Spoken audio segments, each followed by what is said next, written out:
முருகர் பக்தர்களே, இந்த பதிவு உங்களுக்காகவே. தயவு செய்து தவற விடாதீர்கள். டிசம்பர் மாதம் 31ஆம் தேதியை மறக்கவே வேண்டாம். ஏனெனில் அன்று இந்த வருடத்தின் கடைசி அருள் கிருத்திகை வருகிறது.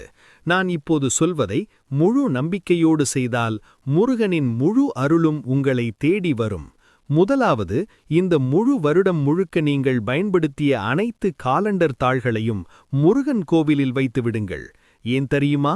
இந்த தாள்கள் முருகனின் பக்தர்களுக்கு விபூதி கொடுக்க பயன்படும். இப்படி செய்வதால் உங்களுக்கும் முருகனின் புண்ணிய அருள் கிடைக்கும். இரண்டாவது, உங்கள் பூஜை அறையில் உடைந்த முருகன் படம் அல்லது சிலை இருந்தால் அவற்றை முருகன் கோவிலில் வைக்கலாம். இல்லையென்றால் ஒரு மரத்தின் கீழ் மரியாதையுடன் வைக்கலாம். இப்படி செய்தால் இந்த வருடத்தில் உங்களை துன்பப்படுத்திய கஷ்டங்கள் மாறுவதற்கான பாதை முருகன் திறந்து விடுவார். புது வருடம் பிறக்கும்போது புதிய முருகன் படம் அல்லது சிலை வாங்கி பூஜை அறையில் வைத்து மனமுருகி வழிபடுங்கள். அப்பொழுது பழைய வருடத்தில் இருந்த நோய்கள் நீங்கும், தடைகள் அகலும். புது வருடத்தில் கல்வி, வேலை, குடும்ப மகிழ்ச்சி, திருமண முன்னேற்றம், மன அமைதி மற்றும் ஒரு புதிய வாழ்க்கை பாதை உங்கள் முன் திறக்கும். ஆன்மீக தகவலுக்கு நம்ம சுப்பிரமணி சேனலை சப்ஸ்கிரைப் செய்யுங்கள்.